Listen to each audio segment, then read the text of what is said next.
damage your elbow or dislocate your shoulder. So anytime someone falls and they do this with a straight arm, there is a significant risk that you're going to do real damage to your elbow and real damage to your shoulder. Okay, so and then you see this a lot in at UFC. People will post as they've been thrown and stuff like that. It makes me cringe every time I see it. So for us, we're not going to do it at any point. There are some benefits and there are some times where you have to make a choice. Am I okay with the potential damage to stop the takedown or to be able to move quickly? But that's a different story. Yes, sir. What about with the elbows? The elbows. So like. Right. This is going to help. So this is where we're going to have a look at kind of where we might be using a post, not just with the arm but also with the elbow. So I'm going to go and do my best Dracula impression. Okay, so here, everyone's Dracula. As we fall, open the cape.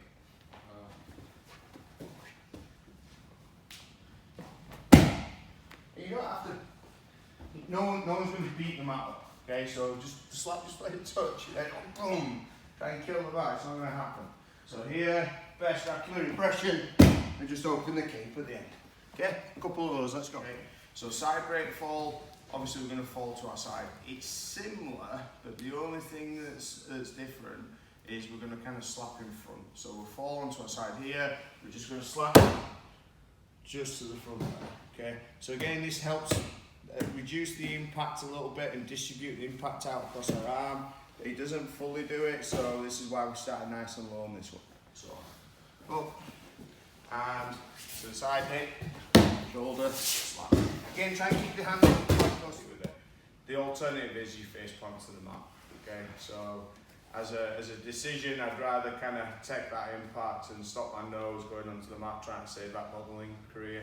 Okay, so we're just going to go up from a higher position here, and we're just going to fall forward. And I'm trying to fall across my hand and my forearm, not just on a single point. Because if I fall on a single point, we're posting again. Okay, so as I fall, yeah, I'm always looking up as well. Don't do this. Yeah. So at no point do we want our nose in line with the forearm and hands. Okay, so it doesn't matter how aggressive and tiger-like you want to be in the fight. Just take your nose away from your hand and your forearm. So therefore, let's give it a go. The week before, Jay throws his hand. We're looking at the slips. We talked around the difference between a load and a lean.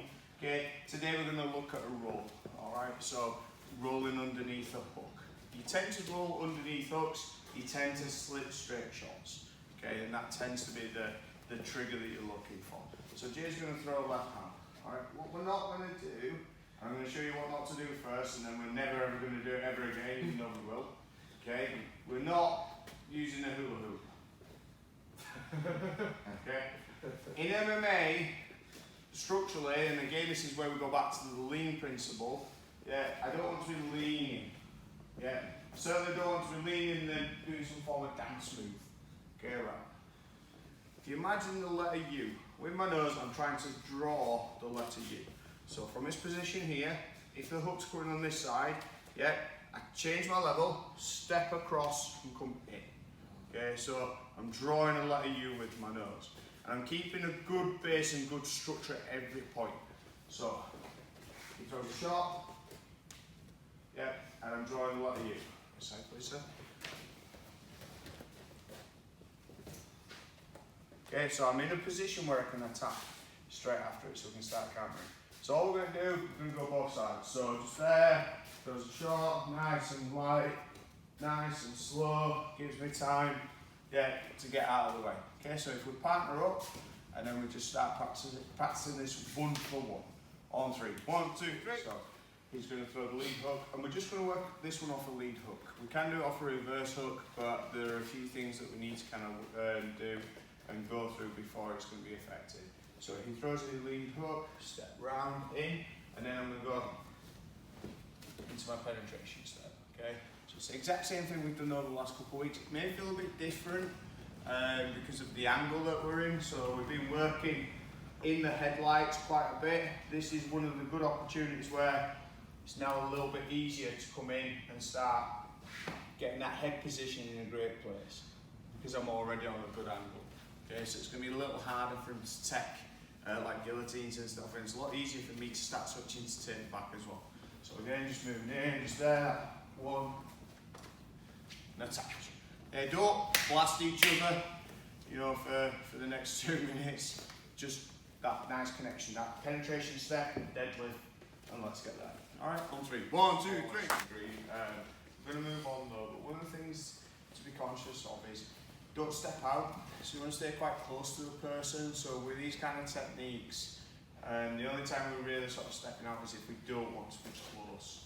All right, so from this position here, as I'm ducking, see how close I am. I'm trying to stay, you know, relatively close where I can make a connection with the route. If I start stepping away and start doing this sort of thing, that's okay if you're looking to get into more of a kicking and a striking range. So as long as we're consciously thinking about that and we're stepping away because we want to strike, that's okay. If we're doing it because it's just feels better, we have to kind of adjust. So everything here just underneath. So this is where then I can start looking to, you know, grip, come round, start taking the back, start pushing away, start firing kicks. We want to be dead close to the person. Alright, get a quick drill. The same thing, I'm going to stay nice and tight. Okay, so first opportunity obviously is a right cross, left hook. We've also got leg kicks, and leg kicks is something we're going to add in this week. I know most of us haven't done a leg kick, and we're certainly not going to do it first time on somebody's leg, but you can just have a little play and a little touch. So as a slip, just a little touch, yeah? Just kissing the leg, not smashing the leg. So all I want you to do now, just nice and easy, underneath, just think about your techniques, yeah? So what we're going to do from these, from a striking point of view. Make sense? Give it a go. 1, 2, 3. He's doing really good. Everyone's going nice and easy. So you're not giving me any grey hairs, which is absolutely wonderful and I appreciate. So we're going to mix things up a little bit now. Okay, so Jay potentially can throw a straight shot or a hook. Okay, so if he throws a straight shot, yeah, I'm going to slip and load.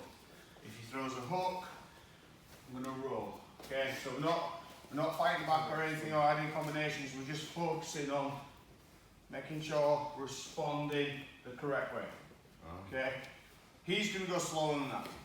Yeah, you need to work out kind of where your partner's speed is and you know, how awake they are as well. Okay? And he's also going to have his hands open. Because the worst thing that could happen, you get a little kind of touch of the forearm. Okay, so super slow.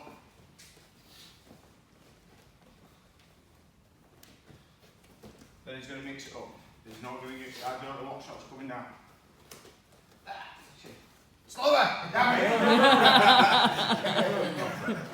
So give it a go. 1, he throws the jab, slip, counter with the right. So he's just going to, I'm just going to touch that. Okay, slip the cross, load, counter, hook. Okay, roll, counter cross, roll the opposite side, jab cross. Okay, so we're just getting into this habit of having a counter for whatever shot we're avoiding. Okay, so one more time. So, remember, you see how my body's straight? Yeah, this leg's twisted a little bit, but everything's loaded on his back leg. So now come back, got that good cross. Yeah, don't hit the hand too hard. Reset, long hook. Reset, cross. Reset, jab cross. Now on the second one, on the right cross, there's a bit of footwork. So just watch what happens on the avoiding the right hook. Sorry. So here, right. See, I make a little bit of a change so that I'm fighting Jay's ear. Yeah. So I'm out of the headlights, and this is where I get my combination. That's the only one really we've got that footwork. There's a slight one on the lead hook, so he lead hooks there, but just stepping across, that usually gives me where the angle that I need to hit that right cross. It's just the reverse one. So one more time. So, yeah. 1, 2, 3, 4. Okay? Let's give it a go. 1, 2, 3.